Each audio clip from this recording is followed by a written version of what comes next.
Magandang hapon po, huling Sabado ngayon ng 2023. Dumami pa mga napupuruhan ng paputok na ngayon mahigit 100 na.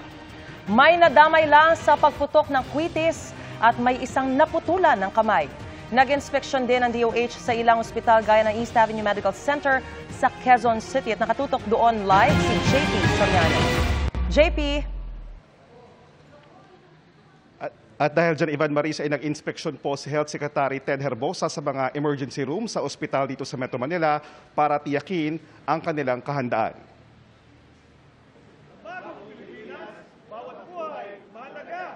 Dahil cold white ngayon ang health system sa buong bansa para sa salubong 2024, ininspeksyon ni Health Secretary Ted Herbosa ang kahandaan ng mga emergency room ng ilang ospital sa Maynila at Quezon City. Sa Jose R. Reyes Memorial Medical Center, ipinakita ang simulation ng isang pasyenteng biktima ng paputok. Agad binigyan ng paunang lunas ang kunwaring biktima bago tinanong ng doktor ang pasyente. Ano pong paputok po yung ginamit po? 5-star po tsaka plapla. Kayo po ba yung nagpaputok? Yes po, ako po yung nagpaputok. Ano pong gamay ang ginagamit niyo pong panulat at panggamit Kanan pang po, araw-araw? ito pong naputokan kong kamay. Nasa 10 na ang naitalang firecracker-related injury sa JRRMMC. Karamihan sa mga pasyente, passive victims. Ibig sabihin, hindi sila ang nagpaputok, kundi nadamay lang. Sunod na pinuntahan ng mga opisyal ng DOH ang Tondo Medical Center. Wala ring kaso ng naputukan ngayong araw sa ospital. Pero tumaas ang kaso sa TMC ng mga biktima ng saksakan na may uugnay daw sa pagsalubong sa bagong taon.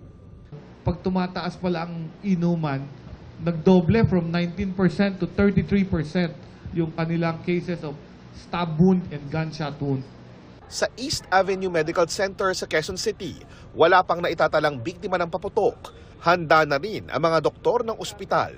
We hold it with the tenaculum and we can use the giggly wires or the rongeurs to cut the bone po into two. So we have the assistant po to hold the other end.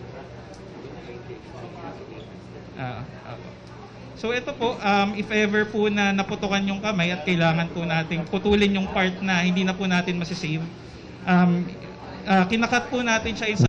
Ngayong araw sa tala ng DOH, 11 ang bagong naitalang mga biktima ng paputok.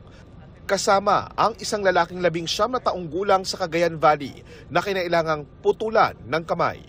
Siya yung mismong nagpapaputok. Plapla ang nakakos ng mangled left hand. So, ibig sabihin, sabog talaga sa kamay niya. Ang pinakamatanda namang biktima ay 72 taong gulang na lalaki na nagkapaso dahil sa kwitis na sinindihan ng ibang tao sa kalye. Sa kabuuan, 107 na ang mga biktima ng paputok sa bansa simula December 21 hanggang ngayong araw. Sa halos lahat ng kaso ng firecracker-related injuries, napuruhan sa bahay ang mga biktima. Karamihan, mga lalaki at mga bata. 6 sa bawat 10 kaso ng mga biktima ay dahil sa mga iligal na paputok na boga, 5-star, piccolo, plapla at whistle bomb. Pero paalala ng DOH, maging ang ilang legal na firecrackers napapahamak din. Kwitis is legal, pero ang nangyayari sa kwitis is supposed to be aerial. Yung isang case natin kahapon, sinindihan sa loob ng bahay. So may tinamaan na nanonood. So pwedeng legal pero hindi mo ginamit ng tama.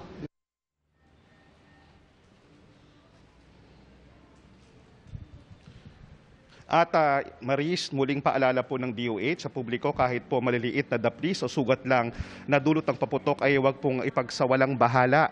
Dalhin po agad ang pasyente sa mga ER gaya dito kung saan po tayo narito ngayon dito sa East Avenue Medical Center kung saan makikita nyo po nakahanda ang mga doktor, ang mga nurse para sa anumang pasyenteng darating. Pero sa kabutihang palad, wala pa pong anumang kaso ngayon. Ang pinaka-importante po kasi ay makaiwas po sa kaso ng tetano. Muling paalala rin ng DOH. Maris, sa publiko, wag pong magmamaneho kung kayo po ay nakainom. At yan muna ang latest mula rito sa East Avenue Medical Center. Balik muna sa inyo. Maraming salamat, JP Soriano.